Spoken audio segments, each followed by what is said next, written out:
참 예수님, 네, 지난 주일날은 제가 없었죠? 어디 제가 왔는지 아시겠어요? 네, 저희 멀리 간 건 아니고요. 네, 저 우이동에 명상의 집, 피정의 집에 우리 형제님들, 네, 우리 남성 사순 1박 2일 피정을 거기서 했었죠. 그래서 한 40명이 좀 넘게 이렇게 참여를 하셔서 같이 1박 2일을 피정을 했습니다. 네, 아주 공기도 좋고 경치도 좋고 산속이라서 얼마나 좋은지 몰라요. 네, 그래서 제가 한 2박 3일 더 하자고 이렇게 했더니 집에 가야 된다고 그러셔서 어쩔 수 없이 돌아왔습니다. 네, 이렇게 남성들 지난 주일날 1박 2일을 피정을 했고요. 이제 오늘은 무슨 날인가요? 네, 오늘은 이제 우리 여성 사순 1일 하루 피정을 하는 날입니다. 우리 자매님들 이따가 미사 끝나면 내려가셔서 네, 그 식권 다 갖고 계시죠? 그것으로 이제 식사를 하시고 그리고 난 다음에 이제 여기 1시 반부터 우리 하루 피정을 이제 하시게 될 겁니다. 피정의 그 내용은 작년에 우리 남성들이 이미 했었어요. 여기서 그거를 우리 여성 우리 신자분들이 하실 예정이고요. 또 요번에 남성들이 1박 2일 한 것은 우리 여성들이 1박 2일 작년에 갔다 온 그 내용을 이번에 했던 것입니다. 그래서 어쨌든 이 사순 시기를 우리가 보다 더 회개하면서 잘 보내기 위한 그러한 노력으로 피정을 우리 전 신자가 다 할 수 있도록 이렇게 하게 되었습니다.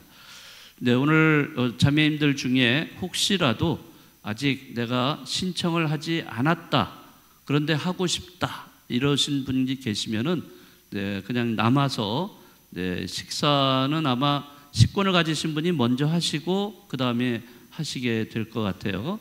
네, 그렇게 해서 식사하시고서 여기 대성전에서 같이 모여서 하시면 되겠습니다. 뭐 시간이 길지는 않습니다. 1시 반부터 아마 4시 반 정도까지 하는데, 그러나 이 피정의 내용은 굉장히 임팩트가 큽니다. 네, 그래서 여러분들이 아마 좋은 피정이 되지 않을까 생각이 드는데요. 많이 참여해 주시면 좋겠습니다. 네, 오늘 루카복음에 있는 말씀 여러분들과 함께 묵상해 보겠습니다.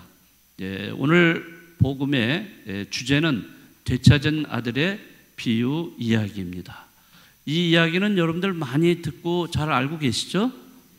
네, 그런데 이 내용을 우리가 또 한 번 읽게 되면은 이게 읽은 건데도 불구하고 늘 새롭게 마음에 와닿습니다. 네, 그것은 바로 회개에 관한 이야기이기 때문입니다.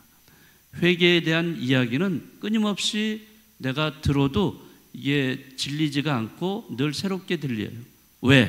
왜일까요?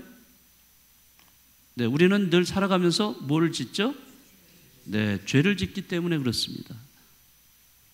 내가 살아가면서 늘 부끄러움이 있고 수치심이 생기고 뭔가 부족한 모습, 연약한 모습 이런 것들이 있기 때문에 네, 그래서 우리는 회개를 해야 됩니다. 네, 그런 면에서 본다면 오늘 이 복음 말씀, 이 비유 말씀은 너무나 잘 알고 있는 내용임에도 불구하고 또 읽고 들을 때 또 새로운 느낌을 가지게 된다는 거죠. 자, 여러분들이 오늘 비유 이야기를 들으셨는데 이 비유 이야기에서 주인공은 누구일까요?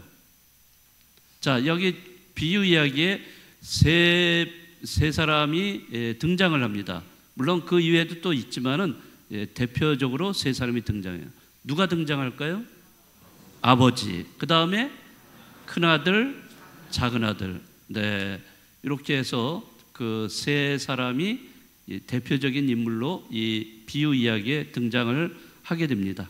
자, 그렇다면 이 세 사람 중에 제일 주인공은 누구일까요?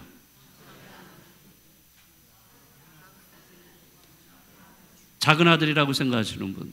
오, 많으시네요. 아버지라고 생각하시는 분? 별로 없으시고 큰아들, 큰아들도 있으세요. 네. 네, 그래요. 예전에는 이 비유 이야기의 제목이 뭐였죠? 탕자의 비유라고 했어요. 네, 탕자의 비유 이야기. 그러면 그거는 주인공이 바로 탕자라는 거죠. 탕자가 누구죠? 작은 아들이죠. 작은 아들이 주인공으로 이렇게 우리가 생각을 하고 읽어왔어요. 그러나 원본을 충실히 하게 되면은 작은 아들이 이게 주인공이 아니라 바로 아버지가 주인공이에요. 아셨어요? 네, 오늘부터 정확하게 다시 한번 생각을 해보시기 바랍니다. 이 비유의 주인공은 아버지이십니다. 그래서 이 비유의 그 제목이 뭐냐면 되찾은 아들의 비유 이야기입니다. 그러면 되찾았다는 것은 누가 되찾은 겁니까? 아버지가 되찾으신 거예요. 그래서 이 이야기의 주인공은 아버지이십니다. 자, 이 이야기는 잃었던 아들을 되찾은 아버지의 기쁨을 전해주고 있습니다. 아버지가 멀쩡하게 살아 계신데도 불구하고 유산을 달라. 그 작은 아들이 얼마나 철이 없으면 이렇습니까? 자, 그렇지만 아버지는 아들들에게 똑같이 그 유산을 나누어 줍니다. 자, 그런데 이 작은 아들은 이 유산을 가지고 아버지 집을 떠나갑니다. 바깥으로 나가죠. 근데 큰 아들은 어떻게 해요? 그대로 집을 지키고 아버지 곁에 남습니다. 자, 그런데 이 작은 아들은 집을 떠납니다. 그 많은 돈을, 큰 돈을 가지고 떠나요. 그런데 이 작은 아들은 이 세상의 유혹에 너무나 쉽게 거기에 휩쓸려서 결국에는 술을 마시고 뭐 하면서 돈을 너무나 순식간에 다 탕진을 해버리고 맙니다. 그렇게 해서 이 작은 아들은 빈 털터리가 되고 말죠. 근데 먹고 살아야 될 거 아니에요. 굶으면 안 되죠. 그래서 어쩔 수 없이 남의 집에 들어가서 돼지를 치는 일을 하게 됩니다. 돼지를 치는 일을 하는 사람은 그 사회에서 정말로 밑바닥의 삶을 사는 사람들, 밑바닥 인생에 해당되는 그런 사람들이에요. 자, 그런 일을 할 수밖에 없는 그런 나락에 떨어지게 된 거죠. 자, 그런데 그 당시에 그 가뭄이 들고 그러면서 이 먹을 것이 점점 떨어지니까 이제 제대로 먹을 수가 없는 거예요.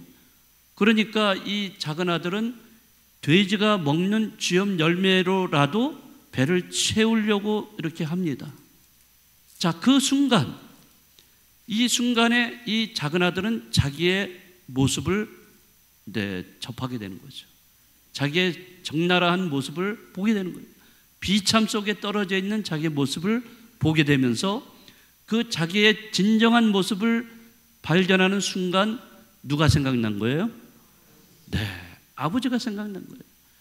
아버지 집에 있을 때, 아버지와 함께 있을 때 나는 배불리 먹고 잘 살았는데 지금 이렇게 아버지를 떠나서 이렇게 혼자 살면서 결국에는 이렇게 비참한 생활을 하고 있다는 자기의 비참한 모습을 적나라하게 깨닫게 되는 것입니다. 자, 그렇게 해서 그 순간 그는 아버지 집에 돌아가야 되겠다라고 생각을 하게 됩니다. 아버지의 집에 돌아가는 이유는 바로 아버지께 자기가 잘못했다는 것을 용서를 청하기 위해서 가는 것이에요. 자기가 지금 먹고 살 길이 막막하니까 아버지한테 가서 빌붙어서 또 그렇게 아버지한테 가면은 먹을 것이 있으니까 내가 그래서 가는 거가 아니라는 거예요. 아버지한테 가는 이유는 뭐 때문에요? 용서를 받기 위해서 가는 거예요. 자, 그렇게 해서 용서를 빌고 자신을 종으로라도 써달라고 해야겠다라고 아버지를 만나러 가는 겁니다. 자, 그런데 어찌된 일인가요? 이 작은 아들이 집에 돌아오는 것을 가장 먼저 발견한 사람이 누구일까요? 어떻게 아버지일까요? 아버지는 집에 방 안에 계실 텐데 왜 아버지가 먼저 발견하죠? 부모님 마음. 네네, 그렇죠. 부모님들은 다 이해하실 겁니다. 작은 아들이 집을 떠나버렸어요. 집을 떠나간 그날 그 순간부터 아버지는 그 아들이 언제나 이제나 저제나 오기를 기다리면서 매일같이 동무 밖에 나가서 아들이 돌아오기를 기다리고 있었던 것입니다. 자, 그러니까 가족 중에서 가장 먼저 작은 아들이 돌아오는 것을 발견한 사람이 누구예요? 아버지일 수밖에 없는 거죠. 자, 이렇게 그 돌아온 아들을 아버지는 받아주시죠. 너무나 기뻐하면서 받아주세요. 그런데 보통 아버지라면 어떻게 하겠습니까? 너 무슨 낯짝으로 여기 나한테 찾아왔어? 너 당장 집에 떠나! 가! 이렇게 했을 거 아니에요. 그 어마어마한 돈을 그냥 다 날려버렸는데 얼마나 화가 났겠어요. 그리고 아들로 너 인정하지 않아. 이랬을 거예요. 그러나 이 성경의 이 비유에 나오는 아버지는 그러지 않았어요. 아무 말 없이 그 돌아온 아들을 안아주고 반겨주고 그걸로만 끝난 것이 아니라 금가락지를 끼워주고 새 옷을 입혀주고 신발도 새 신을 신겨줍니다. 자, 이거는 뭐를 의미한 것 같으세요?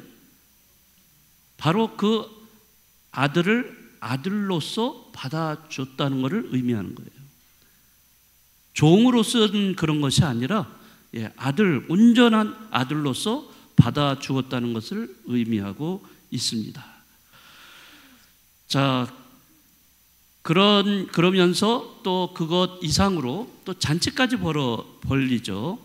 송아지를 잡아서 잔치를 벌입니다. 자, 그런데 문제는 큰아들이 밭에 나갔다가 돌아오는데 잔치 소리가 들리는 거예요. 이 도대체 무슨 일인가? 라고 해서 알아보니까 아버지가 작은 아들을 받아주신 겁니다. 자, 이러한 모습을 본 큰아들은 너무나 크게 화를 냅니다. 분노를 합니다. 자, 그렇지만 이제 아들은 이 분노하는 반발하는 큰아들조차도 포옹을 해주고 설득을 합니다. 내 것이 다 네 것이 아니냐라고 이렇게 말씀을 하시죠.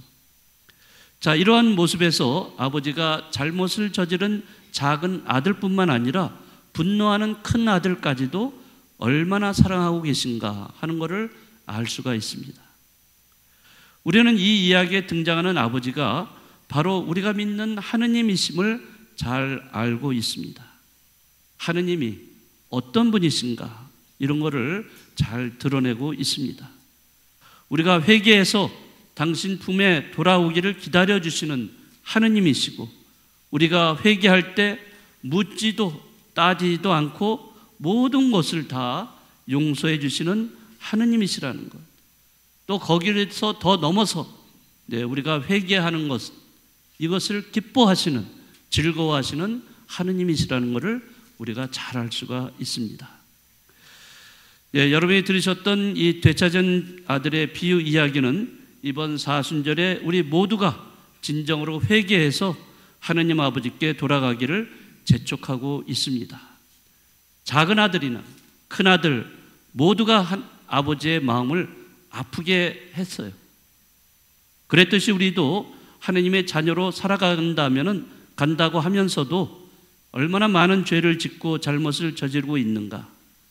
교만과 탐욕 그리고 어리석음 때문에 짓는 죄들, 이런 죄들 때문에 하느님과 이웃에게 상처를 주고 아픔과 고통을 주었을 것입니다. 이제 우리는 작은 아들처럼 아버지께 되돌아가야 합니다.